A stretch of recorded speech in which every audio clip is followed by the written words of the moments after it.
Somebody call a doctor because bad medicine is back. That's the answer. This is the Appleton Oak. I'm Mason Quinn.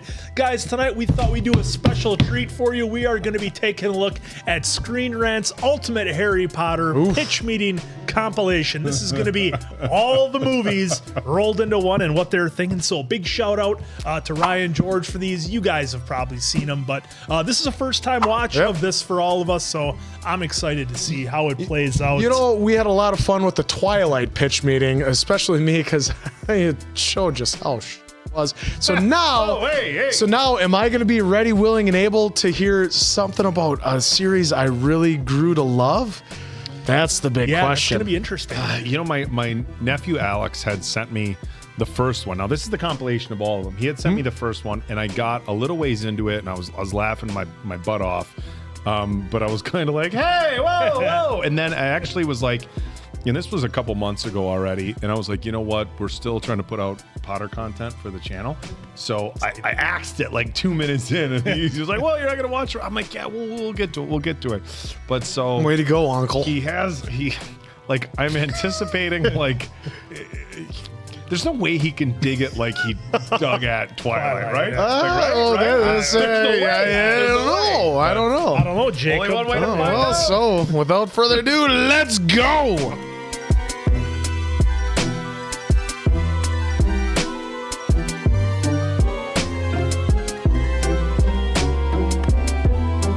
So, you have a movie for me? Yes, sir, I do. So it's based on this fantasy book series, right? Which has sold a lot of copies. Oh, okay. Sorry, I got bored by the word book there for a second, but I'm listening now. So what's this series about? Well, it's called Harry Potter, sir, and it's about this kid called Harry Potter. I understand completely. And so this evil wizard Voldemort tried to kill Harry and his parents when he was a baby, right? But not only did Harry survive, it seems like he killed Voldemort. Oh, retaliatory babies are tight. Actually, he was like protected by the power of his dying mother's love. Oh, his mother's love is tight. I don't know about that sentence. I don't love how it sounded either, but I said it and there's no taking it back. So anyway, we're gonna meet this wizard Dumbledore, right? And he wants to leave baby Harry with his non-magical family, but he doesn't want to be seen doing magic in the suburbs. So what does he do? He does some magic in the suburbs. He turns all the streetlights into flying magic balls and zips them down the street at him. Ah, you know, I think walking down the street normally might have drawn less attention than the magic flying light balls. Maybe. So Dumbledore's gonna explain to these other wizards, Hagrid and Professor McGonagall, that Harry's gonna be famous in the wizarding world, so it's better for him to grow up away from all that. I guess that's better. So he's like, let's just leave Harry in an abusive family for a decade and then kind of spring all this on him when he's a 10-year-old. And that's better than growing up rich and famous. That's what Dumbledore's going with. So then Harry's about to turn 11 and he starts receiving letters from this magic school called Hogwarts, where Dumbledore's the headmaster. Okay, but his family, they don't like him. They don't want him to read these letters. Why not? Because they hate him so much they want to keep him around. I don't know. That works. So the uncle keeps destroying these letters and they keep showing up, but Harry just can't get his hands on one long enough to read it. Well, it's too bad they don't have a magical letter that just kind of shouts the message at you. Well, no, actually they do have that. Those are called howlers. Oh, sounds like maybe they just could have sent him one of those. Well, we don't introduce them till a future movie, so that's as good as them not existing right now. That makes sense. So anyway, then that Hagrid guy shows up and tells Harry that he's a wizard and takes him away from his family. Very exciting. So Hagrid brings him to get all the stuff he needs for school. Like he gets an owl named Hedwig. Oh, yeah. Hedwig. Yeah, he's super cute. Don't get too attached. What? Oh, and also Harry has to get a wand, right? So he goes to this place called Ollivander's and just destroys the place. Does he get in trouble? No, that just kind of seems like this guy's way of doing things. Just let children destroy his stuff until they find a wand that works. Interesting business model. So anyway, eventually Harry gets on the train to Hogwarts and he meets this kid Ron Weasley and he's got a rat on his crotch. Oh my God. Oh yeah, no, it sounds gross, but in a later movie we're gonna find out that the rat is actually a middle-aged man disguised as a rat. Oh, that's so much worse. Oh yeah, I guess that is worse. Anyway, turns out Ron's poor, so Harry buys all the candy on the cart for just the two of them. Okay, kind of a jerk move actually. What if the other kids on the train wanted some candy? Well, that's too bad, because Harry's rich and rich people get what they want. That is true, yeah. And then they also meet this know-it-all Hermione and they get to Hogwarts together. Oh boy, and what happens happens there? Well, this Draco Malfoy kid wants to be Harry's friend, but he's super mean to Ron, so Harry's like, no thank you. Oh, okay, that's a nice move. Yeah, so he chooses to be friends with Ron instead, who's so mean to Hermione that she cries in a bathroom. Oh my god. So then all the new students get sorted into these 4 houses, one of which is just for the evil kids. Why would they have that? And then the school year begins. Wow, so what kind of stuff are they gonna do? Oh, just all kinds of life-threatening things. Oh, very dangerous. They also celebrate Christmas. Wizards celebrate the birth of Jesus Christ. Yeah, even though a lot of his miracles are things they learn as 11-year-olds, turns out the wizarding world developed the same religious practices as non-magical people. So anyway, throughout the movie, they start suspecting that this evil-looking Professor Snape is after this magical stone. How is it magical? Well, this freaking thing can make you immortal, and they see Snape doing kind of sketchy things, so they think he wants to bring Voldemort back to life. What kind of sketchy stuff? Like at a certain point, it seems like he's trying to make Harry fall off his flying broomstick, so Hermione sets him on fire. Holy, she just straight up murders the guy? Not just like his robe, it's okay. Oh, okay. But at the end of the movie, we're gonna find out it was actually this Professor Quirrell guy who was trying to jinx the broom, and the fire made him lose his eye contact. Why didn't he just restart the jinxing after the fire was out? I don't know. Fair enough. Eventually, they find out that the stone is actually in Hogwarts, and a bunch of professors put spells to try to keep it safe. Okay. And so Harry and Ron and Hermione, they decide they need to stop Snape from getting it. So what are some of these challenges? Well, the first one is a giant 3-headed dog that you need to get past to get into this little trap door in this little room. They kept a dog locked in a room for a full year? That's kind of messed up. No, it's not. Oh, okay. And then there's gonna be a couple more, like a giant chess game where you have to sit on the pieces and you get attacked. Oh. Yeah, and so Ron falls from like 3 feet in the air, and then he's, you know, just kind of a big drama queen about it. Very dramatic. So now Hermione has to help Ron, and Harry carries on by himself. And how does that go? Well, he ends up finding Professor Quirrell standing in front of this mirror, trying to figure out how to get the stone out of it. Oh, okay. And then he reveals that he's actually had the Dark Lord Voldemort's face under his turban this whole time. Oh. Must have been very awkward for him to poop all year. Yeah, no, can't imagine those were pleasant for either of them. You think he ever went to scratch his head and accidentally poked the Dark Lord in the eye? You know, maybe. You think they said goodnight to each other before bed every night, or was it just awkward silence? I don't know. Maybe let's not think about this too much. Oh, okay. Anyway, so then the stone magically appears in Harry's pocket because of the magic mirror. Oh, wow, wow, wow. Wow. So now Professor Quirrell comes after him. Oh man, it's gonna be tough for him to defend himself against a full-grown man and the tiny face of a dead man. Actually, it's gonna be super easy. Barely an inconvenience. Oh, really? Yeah, it turns out his mom's love is like super plot armor, so he turns Professor Quirrell to dust just by touching him. Oh my god, he kills a teacher? He does, yeah. And so that's a happy turn of events. This child took this man's life very easily. Jeez. So then Dumbledore explains to Harry that this mirror had a spell on it where the stone would only transfer to somebody who wanted to find the stone but not use it. So that's why Professor Quirrell couldn't get it. Exactly. Wow. So all the other challenges were kind of unnecessary, huh? Yeah, kind of. And, you know, arguably, Harry made the situation much more dangerous by showing up. The stone would have stayed in the mirror. It never would have been within Voldemort's grasp. Yeah, okay. Well, we're going to play the moment as heroic, okay? Yeah, I guess. So anyway, then it's the end of the year, and there's this thing called the House Cup, where, like, throughout the year, each house gets points and loses points based on the stuff they do. Okay. And the good guy house, Gryffindor, is dead last, and the bad guy house, Slytherin, they win. Oh, well. You know, bummer. Yeah, but then Dumbledore, he's like, hey, everybody, shut the hell up, because Harry Potter here killed one of the teachers with his bare hands. Yeah. So he gives Harry and all his friends a bunch of points for killing that man, you know, ending that guy's life, being the last face he ever saw. Shut the hell up. I imagine this is phrased better in the book. Yeah, I think, probably. All right. Oh, and also Dumbledore spoke with this guy, Nicholas Flamel, who was being kept alive by the stone, and he agreed to just die and let the stone be destroyed. Oh. Yeah, the guy's been alive for like 600 years, so he's like, yeah, okay, destroy the stone. I've lived long enough. Probably should have had that talk in the first place before storing the stone at Hogwarts and endangering all the students. Maybe. So then Harry gets on the train to go home and waves like a normal person. What are you talking about? The way he waves?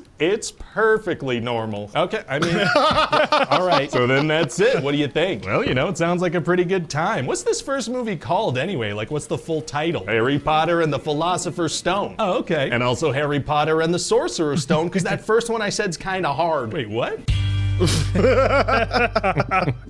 Yes, it did. So you have some here new we go Harry into Potter two? for me? Number Yes, two. sir, I do. So the Dursleys have this very important business dinner, right? And Harry has to stop this wacky house elf from disrupting it. Oh.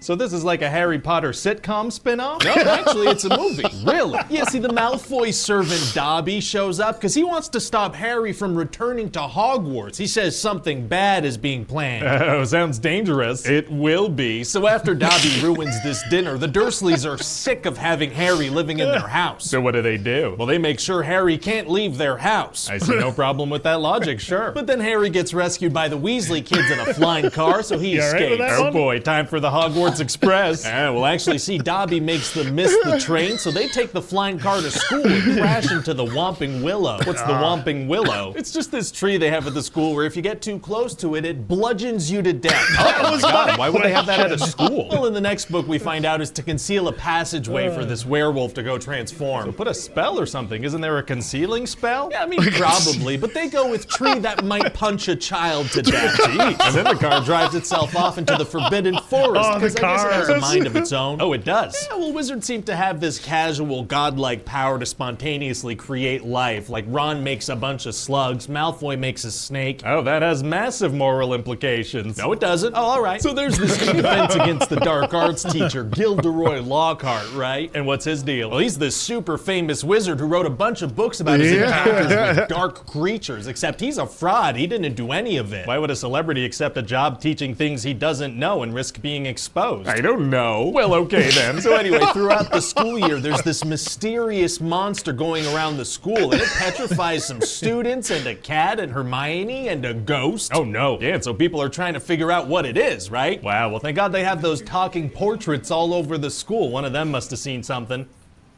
No. All right. So the only way to unpetrify these people is to make this potion using mandrakes, but they take a while to mature. And how are they planning on unpetrifying the ghost? Oh, off screen. Oh, perfect. So everybody's trying to figure out who's responsible for this, you know, and people suspect Harry. How come? Oh, the whole school sees him during a silent night walk. You know, when you walk with your whole school through the hallways silently together? That's not a thing. It might be. And then also Hagrid gets blamed, so he gets sent to Azkaban prison. Oh no. Yeah, so he tells Harry and Ron to go talk to a giant spider in the forest. Here we go. Kind of messed up that he sent them there. Yeah, and so this giant spider's like, yeah, Hagrid's innocent. I guess that's why he sent you, to clear his own name. Anyway, now my children will eat you. Oh man, it's gonna be hard to get out of that situation. Actually, it's gonna be super easy. Barely an inconvenience. Oh, really? Yeah, because out of nowhere, that magic car shows up, because it can think for itself, which isn't a horrifying thought, I guess. A machina ex machina, as the Italians would say. They wouldn't say that. So eventually, we find out that Ginny is actually being manipulated by the diary of Voldemort. She's the bad guy. Yeah, and so she's the one who opened this chamber of secrets place in the school and set the monster free. And so what is this monster? It's called a basilisk, and it's this massive snake that was moving through the school's plumbing. Jeez, how big are the school's pipes? These wizard kids eat a lot, sir. Food just kind of appears. That's a good point. That's a lot of food. And if you make eye contact with a basilisk, you die. But everybody saw it indirectly, so they were petrified. And the giant snake doesn't eat anyone afterwards? No, it just spooks them, then back to the poop tubes. Got it. And so how did they figure all this out? Well, one day Ginny had decided to dispose of the diary by throwing it in a toilet. That is how people get rid of books. Then Harry found the book, so obviously he kept it. Can't blame him. Toilet books are tight. And so Harry DMs with Voldemort for a little bit because his 16-year-old self is preserved in the diary. A little chat sesh with Voldy, sure. So eventually Harry and Ron head into the Chamber of Secrets with Professor Lockhart because Ginny's been taken down there. Oh, that seems like the worst teacher they could bring. Yeah, and he is, because he tries to erase their memories to take credit for all their bravery. Does it work? No, because he uses Ron's broken wand, so it backfires and he erases his own memory, which is perfect because now Ron can stay back with him. Why is that a good thing? Oh, because Harry's the main character and it's cooler if he goes alone. That is true. So then Harry meets Voldemort, except he used to go by Tom Riddle, and he shows Harry some cool wordplay he did to come up with his name. Wow, two guys in robes doing wordplay in a basement. It's kind of crazy that this is gonna make like $1 billion. Well, it does get a little more exciting, sir, because Harry has to fight a basilisk now. Oh man, it's gonna be hard to stand a chance against that thing. Actually, it's gonna be super easy. Barely an inconvenience. Oh really? Yeah, because Dumbledore's Phoenix Fox shows up out of nowhere and he pokes the basilisk's eyes out and gives Harry a sword and heals him when he gets hurt. Should this maybe be called Fox in the Chamber of Secrets? Seems like he's taking care of pretty much everything. Well, Harry does a couple things. He stabs the snake and he stabs a book. A very stabby wizard. What else does he stab? That's it for the stabbing. Oh. And so Dumbledore's so happy that Harry killed a snake and stabbed a book that he cancels everybody's exams. Oh, this guy doesn't give a crap about their education. Not really, no. Sick. Oh, and also we find out that Draco's father, Lucius, is the one who slipped the diary to Ginny at the beginning of the movie. Very sneaky. It is. And then Harry tricks Lucius into setting his house elf Dobby free. How does he manage that? Well, see, the only way to set a house elf free is to present it with clothing, right? Okay. So Harry hides a sock inside a book that he gives to Lucius, so when he gives it to Dobby, he technically gives him clothing. Oh, so it's literally if you accidentally hand them clothes, they're free. It would seem so, sir. That makes for a super complicated laundry day. Yeah, I guess it does. So then Lucius is so mad, he tries to murder Harry, but Dobby jumps in and saves the day. Oh, is he just gonna use a death curse on an 11-year-old on school grounds? Yes, this guy's hardcore. Yes. He is, but Dobby saves the day, so that's nice. So why was Dobby specifically warning Harry at the beginning of the movie? Seems like a bunch of people were in danger. Well, Harry's the main character. That's a good point. Wow, well, I kind of like this Dobby character. I know, right? But don't get too attached. I think JK's gonna kill all the cute ones. Oh my God, no.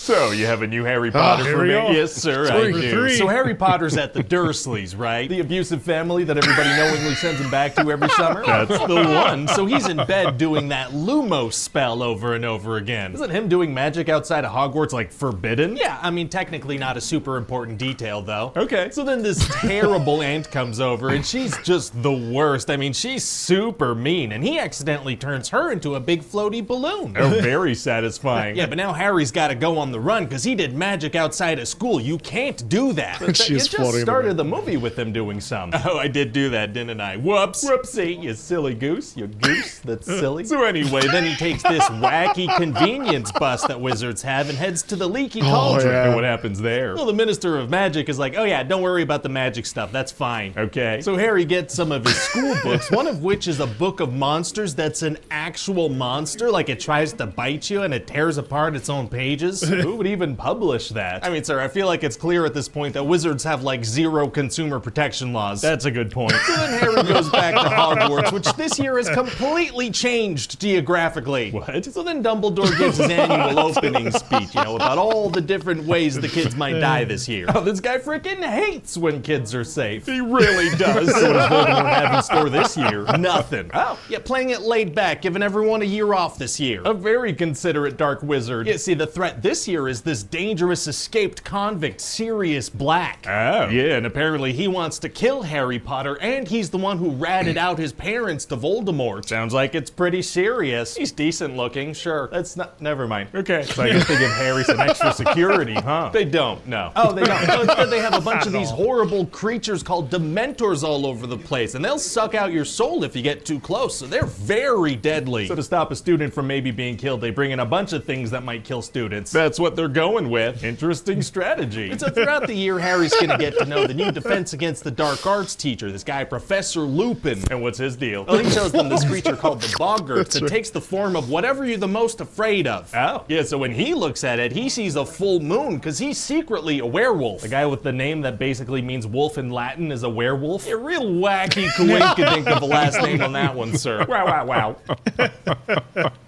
Wow. So the trick to defeating a boggart is to imagine your fear doing something really funny. Like this one girl's afraid of a giant snake, so she thinks of a giant unblinking clown. Oh my God, how is that better? Yeah, I don't know about that one, to be honest. Jeez. So anyway, eventually the Weasley twins give Harry this little map called the Marauders map. And what does that do? This is friggin' map of Hogwarts that shows you where everybody is. Okay. And then one day Harry sees this name on the map, Peter Pettigrew, but Lupin's like, that's impossible. That guy's dead. Oh, very mysterious. Yeah, very mysterious. And later a dog drags Ron under a tree. Is that related to the plot, or is that just a thing that happens to Ron? Both, technically. So now Harry and Hermione have to save him, but that tree is the Whomping Willow. Okay, now is that willow that whomps? That's the one, yeah. I thought so. So the Whomping Willow freaking picks up Hermione, sends her spinning around in the air like crazy. Uh-oh. And then as she's whizzing on by, she picks up Harry with one arm and drags him along too. I feel like that would snap her arm. Yeah, no, she's got like super strength for this one scene. Don't worry about it. Oh, okay, I won't. And then she launches him into this hole under the tree thanks to the superhuman coordination she also has in this scene. Oh, tree holes are tight. Gross, sir. So then they end up in this house and Sirius Black is there. Oh, no. And then Lupin pops out too and turns out they're buddies. Oh. And they're gonna talk super vaguely for a while to make it seem like they're evil and like they're gonna kill Harry, but they're not. Oh, characters love speaking vaguely right before big twists. They sure do, sir. So then it turns out that Ron's rat, who was always on his lap, was a full-grown man named Peter Pettigrew, aka Wormtail, this whole time. That has just the most unsettling implications. Yeah. And Fred and George never wondered why on the Marauders map there was a guy named Peter in bed with their brother every night? None of their business. So what was Wormtail's strategy? Just live with the Weasleys for 12 years in the hope that the kids would become friends with important wizards? Sure seems that way. And what was Sirius's strategy? Just break into a heavily guarded school and kill the one guy who could clear his name? Sure seems that way. Well, okay then. So what happens with Wormtail? Well, he ends up escaping because Lupin forgot to take his full moon potion on a full moon, so he turns into a werewolf. The werewolf whose biggest fear is full moons forgot about the full moon? He does, and then also some Dementors start attacking, so Harry and Sirius are both like about to die. Oh man, it's gonna be tough to get out of that situation. Actually, it's gonna be super easy. Barely an inconvenience. Oh, really? Yeah, see, they use Hermione's time machine to go help themselves. What? Hermione has a time machine? Yeah, she was entrusted with this time turner device so she could double up on her classes and learn more. Why would they trust her? She's broken multiple rules multiple times over the past couple of movies. Yeah, but see, she's book smart, so they give her the ability to,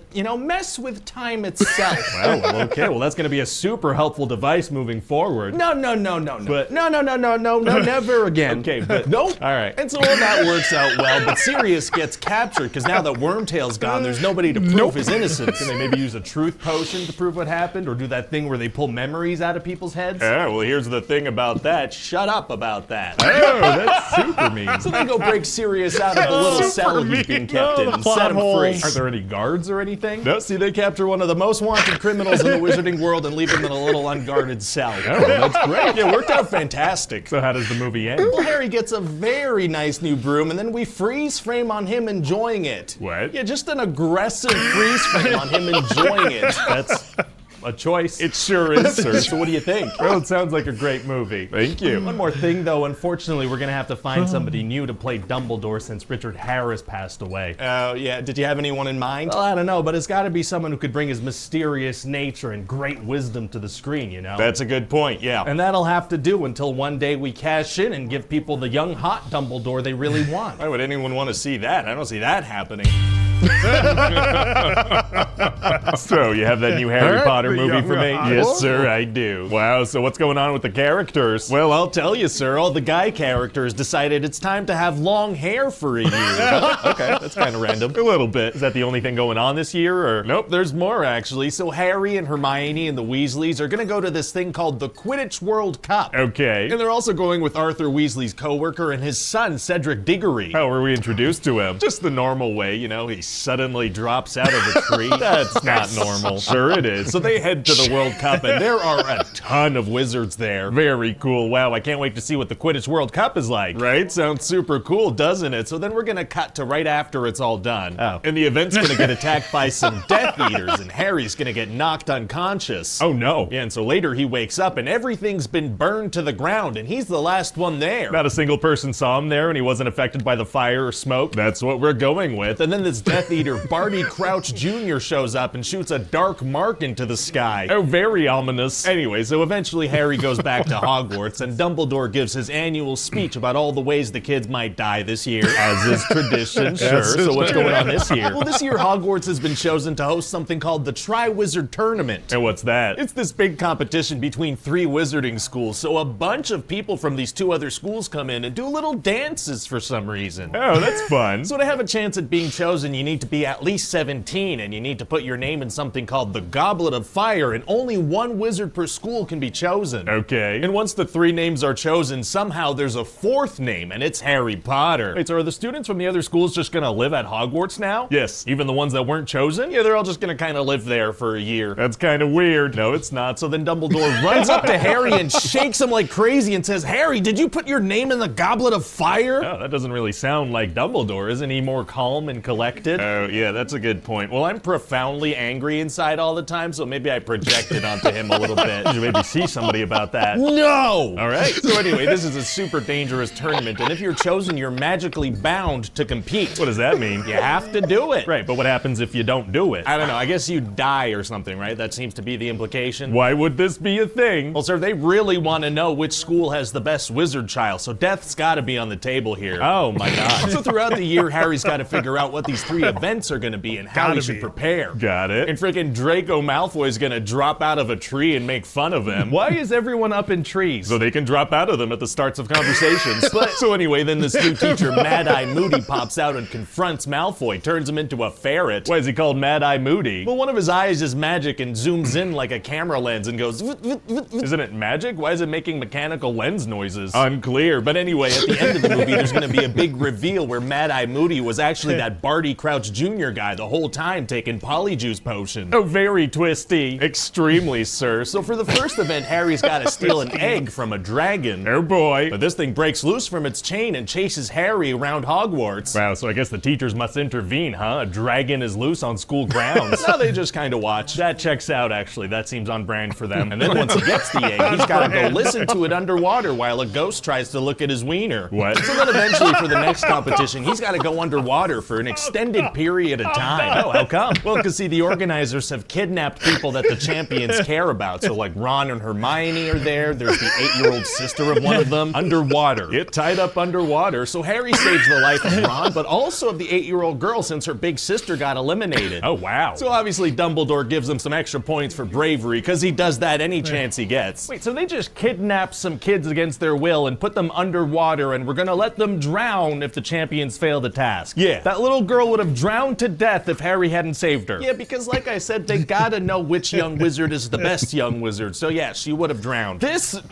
Wizards are not okay people, I think. Anyway, everybody in the stands goes nuts, obviously. What were they watching the whole time? Just the lake? Yeah, they were staring at a lake for an hour, so that's a fun activity to watch. Staring at lakes is tight. Yeah. So what's the next event gonna be? They're all gonna stare at some hedges. Thrilling. Yeah, the final challenge is this giant hedge maze to find the Triwizard Cup, but it grabs you with its plantiness, so it's very scary. Man, Hogwarts just has the most violent vegetation. It sure does. So then Harry and Cedric grab the cup at the exact same time, but it was a portkey and it teleports them to a graveyard. Spooky. Very spooky, sir. And then Wormtail's gonna pop out with a little baby Voldemort and kill Cedric. You know, I'm actually shocked it's taken 4 years for a kid to die. So it turns out Barty Crouch Jr. planned this whole thing because they needed a bit of Harry's blood to bring Voldemort back to life. He taught a class for a full year to get a couple of drops of blood. Yeah, and put his name in the Goblet of Fire and kind of laid out the path for him to be the one to touch the portkey.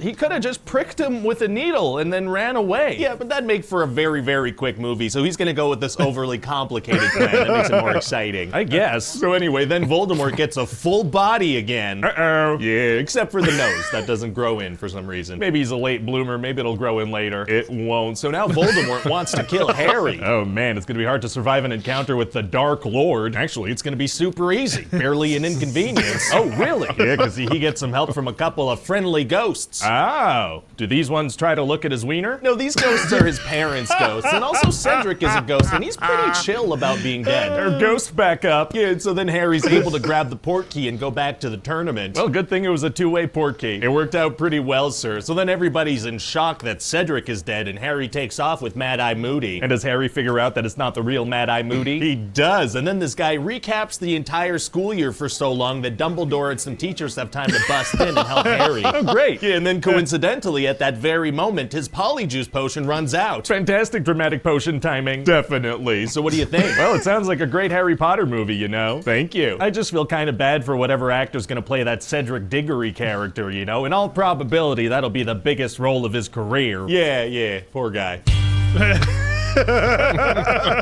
So, you have a new Oh, here Harry we Potter go. movie for me? Oh, he's Yes, got a sir, shirt I and do. tie In this Order of time. the Phoenix, the name of this one. Oh, like a group of urologists? No, Phoenix. Oh, okay, that makes more sense. Yeah, they're a bunch of wizards. In Arizona. No. Okay, keep going. I'll catch on eventually, probably. All right, so Harry's swinging on a swing set like a little boy, and Dudley comes to pick on him. And let me tell you, he's totally changed his clothing style. Nice. But then they get attacked by some Dementors who show them their scary butthole mouths. Oh no. Yeah, so then Harry uses his Patronus charm to get rid of them, but then he finds out he's been expelled from Hogwarts for doing that. Well, that doesn't seem fair. No, it doesn't, so Dumbledore manages to get the Ministry to agree to at least a hearing. Well, good. So this group of wizards called the Order of the Phoenix pick him up from the Dursleys on some magic brooms, and they fly past some awesome London landmarks. They make him fly through public spaces on a magic broom because he's got to go to a hearing about having done underage magic in public. That's right, sir. So then Dumbledore manages to keep Harry at Hogwarts, but the Ministry's up to some funny business. Oh, they are? Yeah, see, they're doing everything they can to stop people from believing that Voldemort might be back. Oh, very sketchy. Yeah, and they put one of their people, Dolores Umbridge, at Hogwarts as the new Defense Against the Dark Arts teacher. And what's her deal? Well, she's this short little lady, wears a lot of pink, really likes cats. Oh, she doesn't sound so bad. She's the absolute worst, and people are gonna hate her more than they hate Voldemort. Oh my god, yeah, she's super snooty and mean, and she even interrupts Dumbledore's annual intro speech about how all the students are in grave danger. Oh, but he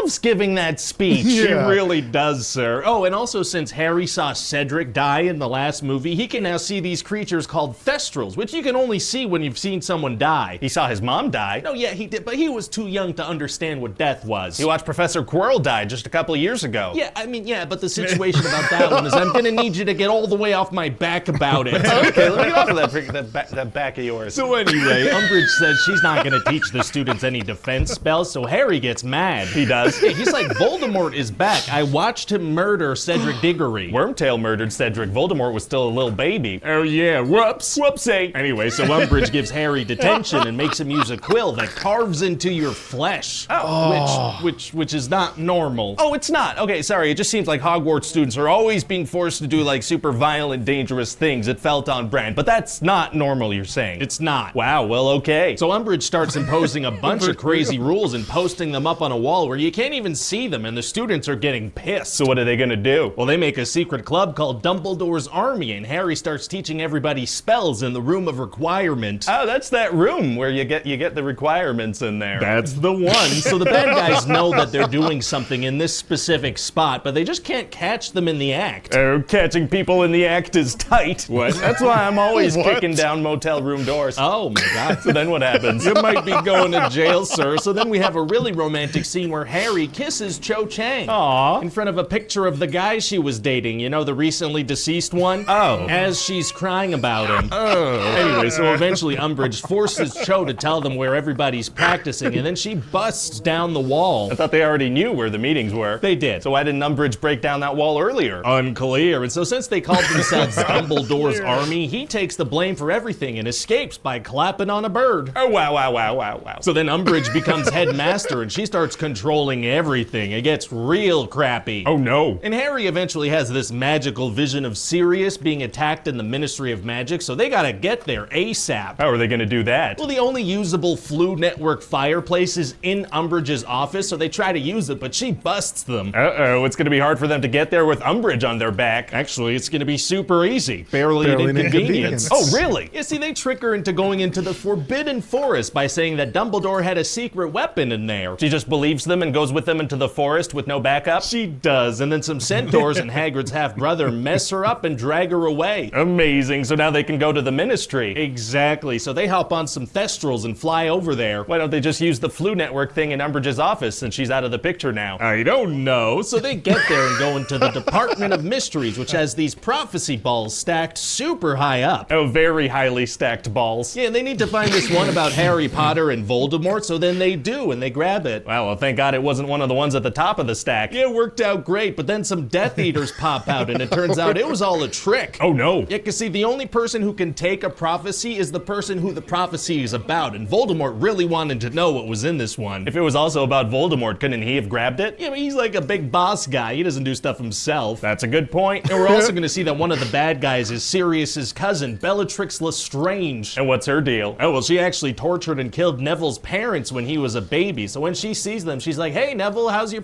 parents doing, buddy? How does she recognize him if she last saw him as a baby? Oh, I don't, magic probably, I guess. I don't know. That makes sense. So anyway, then the Order of the Phoenix all show up and there's this big fight and then Bellatrix kills Sirius. Oh no. Yeah, so Harry's all pissed and he wants to kill Bellatrix, but then Voldemort pops out. Whoa. Oh. But then Dumbledore pops out too. Whoa. These wizards are all about popping out. They are, sir. So then there's this big old duel, and then Voldemort gives Harry a terrifying vision of Voldemort in a hoodie. Oh, spooky. Yeah, and it's a zip-up hoodie, too. He has no business wearing that. Anyway, so then Harry manages to make Voldemort leave with the power of friendship or something. Oh, the power of friendship is unstoppable. Give me a high five, my dude. No, thank you. That'd be way too complicated editing-wise. That's fair. And so then Harry gets back with his friends, and he's like, you know what I've been thinking? We have That's something awesome. Voldemort doesn't.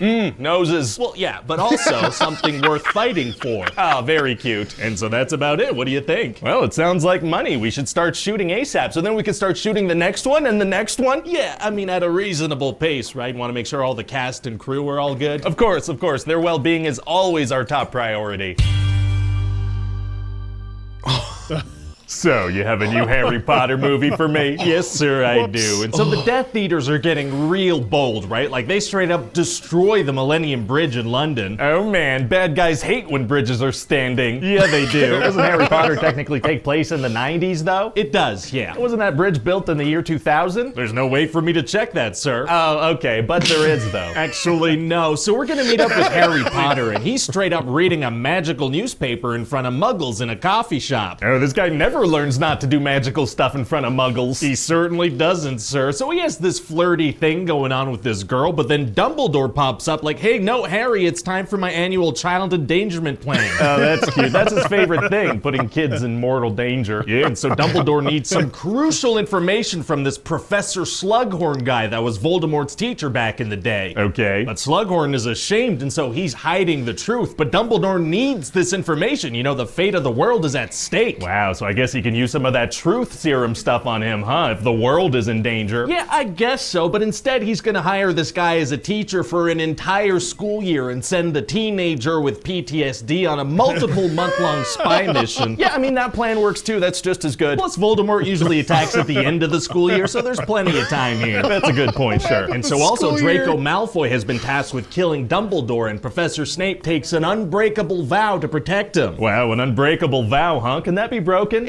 No. Okay, got it. That makes sense. So eventually the school year starts and Harry gets this used textbook that says it belonged to the Half-Blood Prince. Right. And this thing has handwritten instructions in it that are better than the actual book instructions, and so Harry makes the perfect liquid death potion. Feels kind of dangerous to have a bunch of teenagers try to make liquid death potions. Yeah, but this is Hogwarts, so they don't really teach kids anything unless it could lead to them dying a horrible death. Fair enough. So because Harry made the best liquid death potion, Professor Slughorn gives him a vial of liquid luck. What's that? Well, it's this frickin' potion that gives you incredible luck, but it's pretty hard to make, so it's pretty rare. Couldn't you take some and then while you have incredible luck, try to make some more? Hey, shut up. And so Harry has this bottle he can use any time. Wow, so I guess he uses it to get the information he needs from Slughorn, huh? Yeah, he'll eventually get around to doing that towards the end of the Shut school up. year, but right now we gotta focus on the meat of the movie. Oh, that's right. In the book, there's the whole mystery about who the Half-Blood Prince is and Harry learning a bunch of stuff about Voldemort's past. Yeah, I mean, that'll be in here a tiny bit, but that's not what I'm talking about. What are you talking about then? Teenage romance. Oh, right, okay.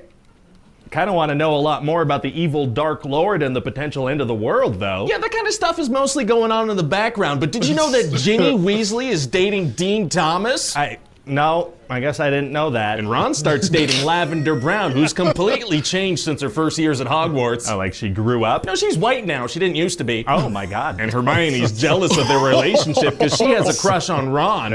What's going on with Voldemort, though? And eventually, Ginny and Dean Thomas break up, so now Harry's got a shot with her. All right, I mean, okay, do they at least have good chemistry? Not even a little. It's gonna be super hard to watch. Dang. So she's gonna feed him a little cookie and tie his shoes for him. And you'll never guess who Hermione Hermione invites to Slughorn's Christmas party. I don't particularly care. Cormac McLagan. Sure, okay, all right. The world's in danger, though, right? Should we maybe spend a bit of time on that? And Slughorn taught his students how to make a love potion, and Ron accidentally takes some that was meant for Harry. Love potion, right? That thing that J.K. included in the book with horrible moral implications. And while he's in the hospital wing, he asks for Hermione instead of Lavender, so him and Lavender break up. Okay, can there be some kind of action scene maybe, please? Okay, fine, sir. Tell you what, I'll have some Death Eaters set the Weasley house on fire. Does that happen in the book? No. Isn't that something they could pretty easily put out with magic? Probably, yeah, but we'll just have them watch it happen and look all sad. All right, I mean, it's not a love scene, so that does feel like a breath of fresh air to me. Oh, and also throughout the movie, we're gonna sprinkle in little scenes of Draco Malfoy walking around Hogwarts all sketchy and going into the room of requirement. Okay. And Harry's gonna confront him at a certain point and use this Sectum Sempra spell he read about in his book, but it turns out to be deadly. Oh. Yeah, but luckily Snape saves Draco's life at the last second. Wow, so Harry must get in a ton of trouble. Not particularly, no. I feel like he's gotten into a bunch of trouble for much less than almost killing a student. Yeah, but no, this is all good. This is okay, though. Well, okay then. So then finally, Harry's gotta get this information from Slughorn because the end of the year is approaching fast. Man, well, it's gonna be hard to get that secret out of Slughorn. Actually, it's gonna be super easy. Barely an inconvenience. Oh, really? Yeah, see, he uses the liquid luck. Oh, right, it's true. That thing he had the entire time that he could have used at any point. That's right. And so he finds out that Slughorn had told Voldemort about how to make Horcruxes and split his soul into multiple pieces and shove them into objects. Oh, wow, wow, wow.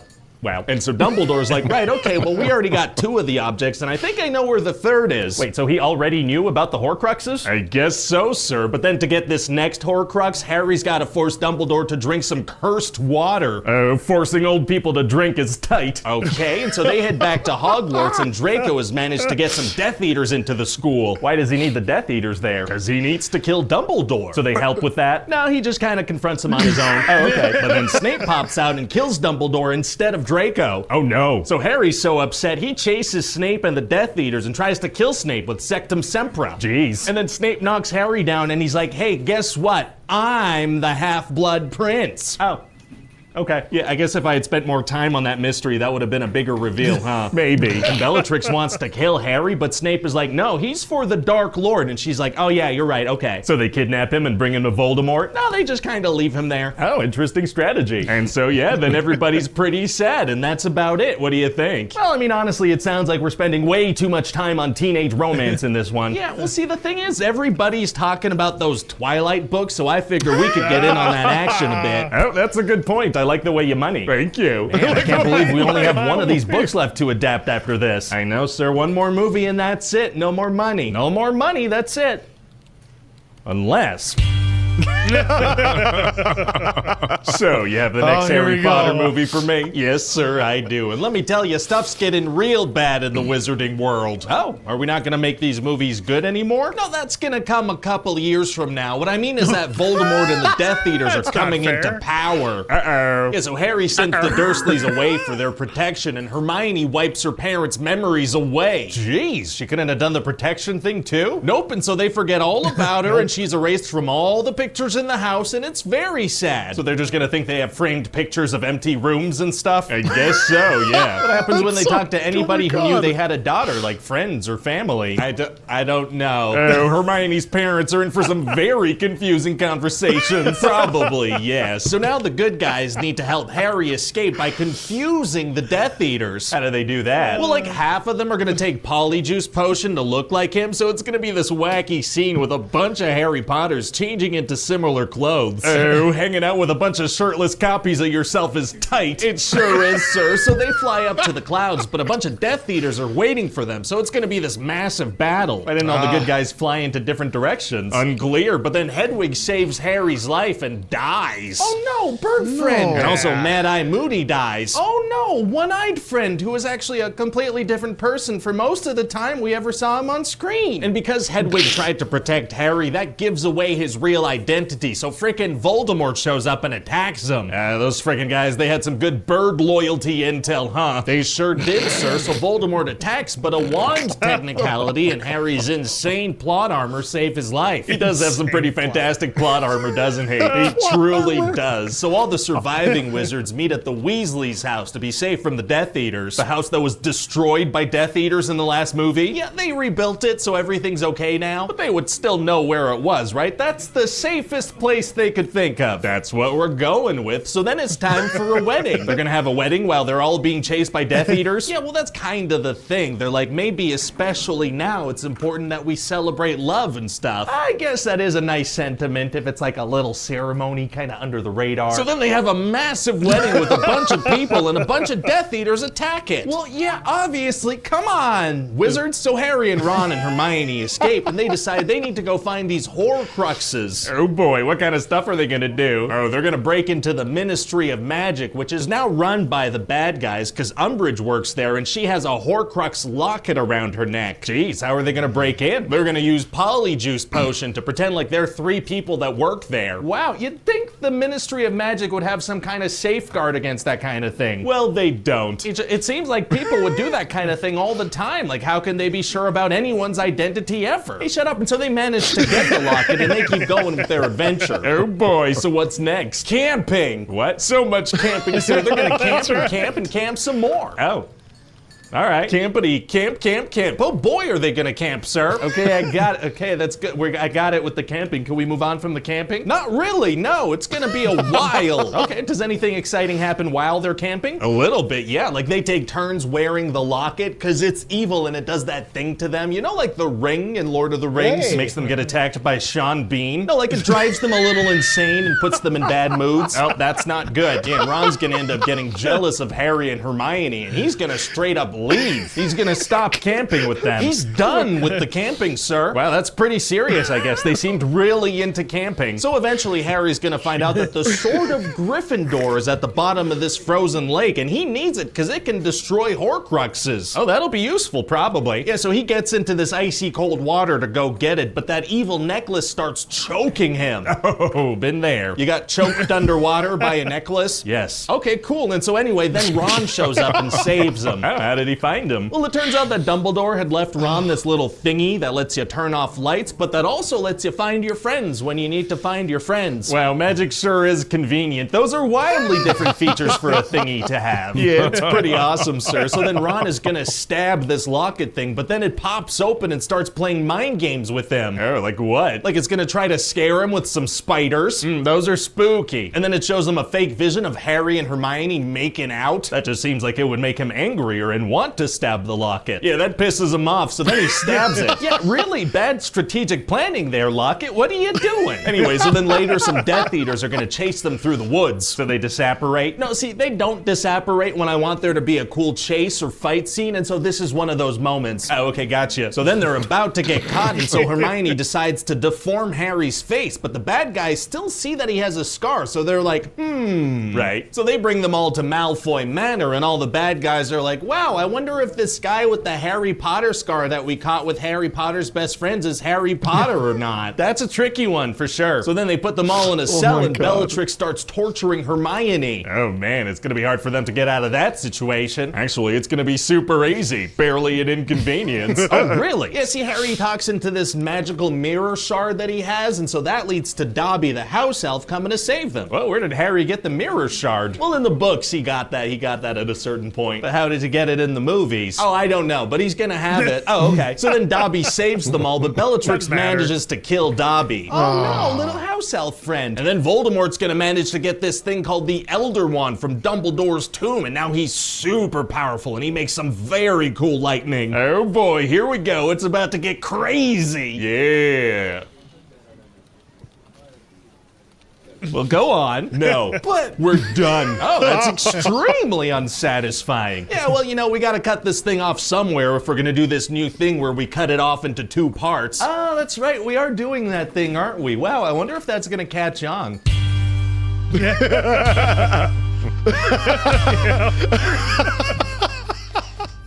So, you have Deathly Hallows Part here 2 we for go. me? Yes, sir, I do. Final. Amazing. Big And I was finish. thinking, You know, maybe it'd be cool if we split this into 2 parts as well.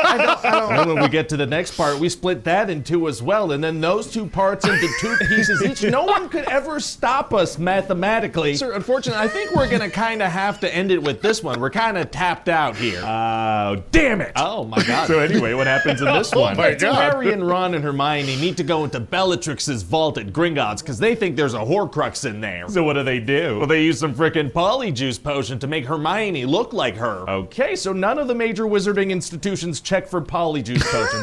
They can't detect that kind of thing. That's right, sir. Just like at the Ministry. Although this time the goblins are a little suspicious because they've been given a heads up. So what's the good guy's strategy here? Well, Harry uses the Imperious curse on the goblin that's suspicious of them, and he leads them to the vault. Isn't that an unforgivable curse? It is, yeah. Kind of a little messed up that he did that, isn't it? Well, Harry's a good guy, so it's kind of forgivable. Right, okay, so I guess he makes sure that this banker goblin who's just doing his job isn't harmed in any way. Oh, actually, no, while the goblin's under the curse, he gets burned alive by a dragon. Oh, my God. But the good guys get the Horcrux and fly away on the dragon, so that's nice. I guess. But now they gotta go find more Horcruxes, because they gotta Pokemon this situation, you know? They gotta catch them all. Is it gonna be hard to figure out where they all are? Actually, it's gonna be super easy. Barely an inconvenience. Oh, really? Yeah, because see, when the plot demands it, Harry gets these visions showing him how to keep the story going, like where Voldemort might be or where the Horcruxes might be. Oh, that's very handy. And it's not a two-way thing, like Voldemort can't see where Harry is. Somehow he can't, no. So Harry and his friends go back to Hogwarts, which is now a terrible place being run by Snape. Okay. So they manage to regain control of it, and Voldemort tells everyone telepathically if they just give him Harry Potter, he won't attack the school. Oh, yikes. Yeah, and one of the Slytherins considers it, so McGonagall sends them all to the dungeons. Oh, because that's the Hogwarts house where it's just the evil kids. Exactly. You think that might be kind of a self-fulfilling prophecy if this is how those kids are treated? No.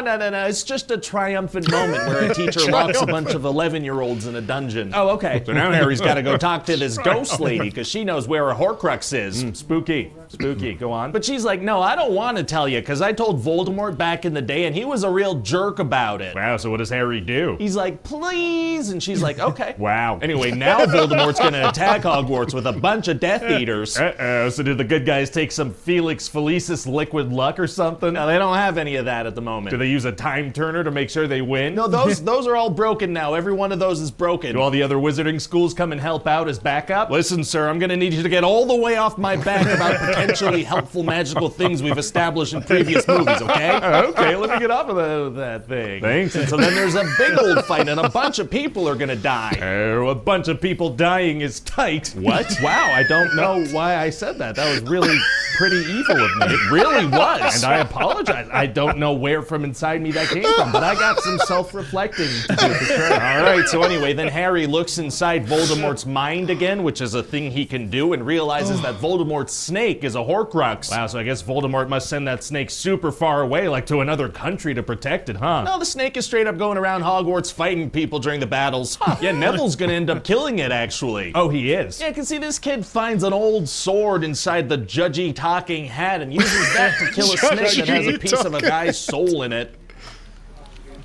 These are kind of weird movies, huh? Kinda, yeah. When you say the things out loud, sounds kind of weird and silly. So what else happens? Well, Voldemort's gonna kill Professor Snape. Oh, how come? Because he realizes that the Elder Wand is probably tied to Snape, you know, because he's the one who killed Dumbledore, the previous owner. Yikes. So Harry takes some of Snape's tears and puts them inside that, the bowl of backstories there. Oh, and what does he see in there? Well, so it turns out that Snape wasn't actually evil this whole time. He just really wanted to hook up with Harry's mom back in the day. Oh, my God. No, but like in a nice redemptive way, you know, like he was kind of helping Harry this whole time. All right. Yes, he turns out Snape and Lily were really close when they were young kids. Okay. So, you know, in terms of casting, it's really important that we get someone with similar eyes to Daniel Radcliffe, you know, because we keep saying that thing about how he has his mother's eyes, so that's, you know, that's super important.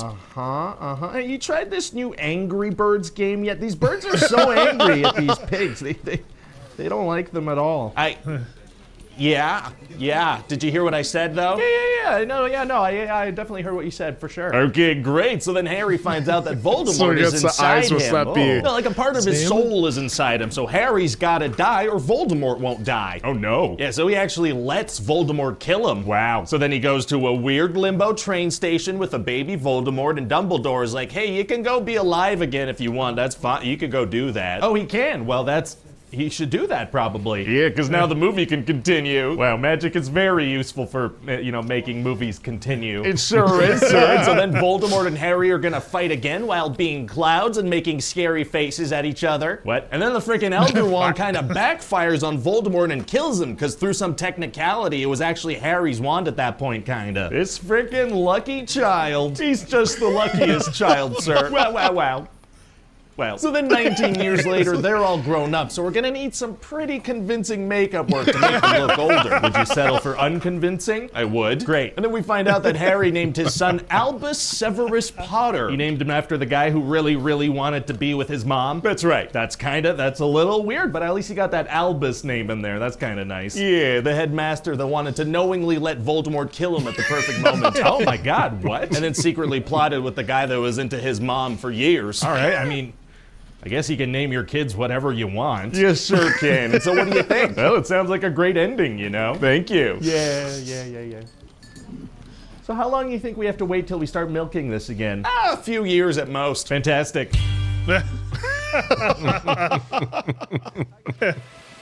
Oh, there There it you was. go. Wow. I tell you, this guy, he just knocks it out of the park every time. And the Harry Potter was no different, guys. It was Oh outstanding. my goodness. A lot of plot holes that we didn't really notice when we were watching along. I'm sure it's like that with a lot of things, and maybe the books clear it up a little bit, but overall this was a lot of fun, and I like how we got to watch them all back to back and kind of go through the journey of the whole story. That was Yeah, that was kind of fun. because then when he makes all the different callbacks, like, well, what about this device or this one? You couldn't just use that. Now they're all gone. Don't worry about that. that we established throughout previous movies. So that was a lot of my fun. God. I'm just gonna shut up here and let you guys give your thoughts, and maybe we'll discuss a little bit more. For me, my favorite part was just during the end of the first one. He's like, Cordell was like, oh, yeah, shut the hell up, and then get back into it. I mean, he crushed it as always, and this was just fun to relive all 8 Harry Potters and just have so much fun with this. There's obviously gonna be plot holes and stuff, but you could tell he's having fun with this and just going back and forth, and then the high five. That'd be hard editing wise. I can see where this would be a lot of fun if you're a Harry Potter fan and you like have the urge to watch the movies, but you don't have the time. It's like, okay, maybe if there's a way I can watch them all compressed, and something like this might be a lot of fun. I feel like this is great comedy. It really is. And I think it hits a little bit harder when he does these sort of things for movies that weren't adapted from books. Because, look, I have to imagine, and he even comments, like make a 2,000-word comment, because I've gotten through the first handful of books. I got through the first 3, and I was into Goblet of Fire, as I said earlier on in the summer. And when we decided we were going to integrate my book reviews into our live streams, that's when I backed off the books. But a lot of the plot holes that he's discussing aren't there in the books. But again, taking a very in detail book and turning it to a movie, there's going to be plot holes. There's going to be things that you can't really get in there, and there's a lot of things in the books.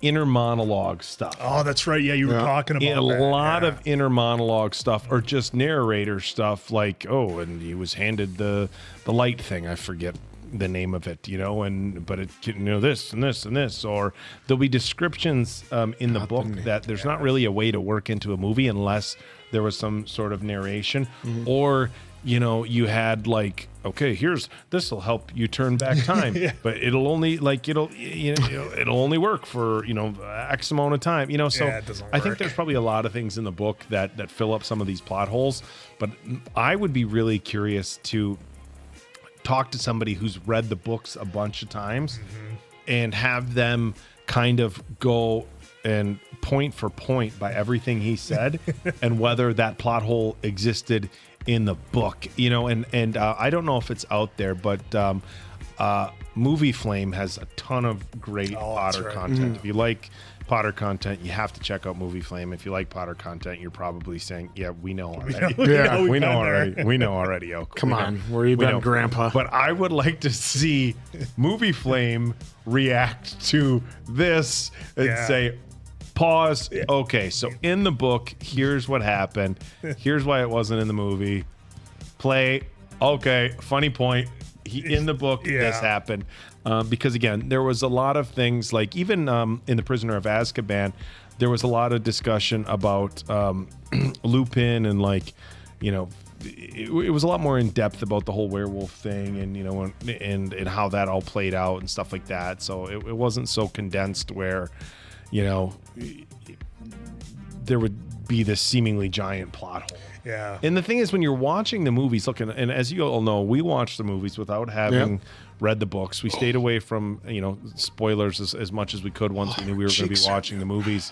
But, you know, when you're watching the movies, we were so wrapped up in it that you don't really think about these plot holes. And I mean, there was a handful of things I'm sure we were like, hey, wait, what the heck? You know, like the moaning Merla thing. That caught us all. We were all like, hey, this is pretty awkward. There are kids in a magic school and hey, the bubbles are almost gone. We're like, oh, hey, what's going on here? Yeah, that one in particular. So he brought up a few things I think that were just awkward.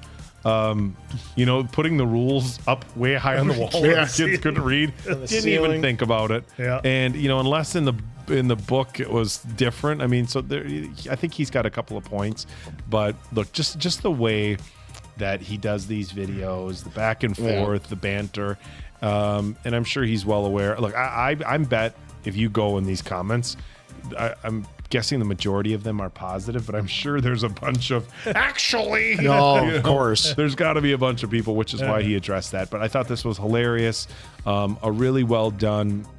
You know, we had talked about doing these kind of, you know, one by one, and I'm glad we did it as a whole. You know, as a whole compilation, because when you watch a handful of them together, at least it becomes more comical because the references back to previous movies make this a little bit more entertaining. But look, I love watching these pitch meetings, and you guys let us know what you think. But I would love to keep doing these with all the movies and all the series that we do. Yeah. Well, this was really easy to watch. Barely an inconvenience for us. So for Appleton, Hulk, and Mason Quinn, I'm of course the answer.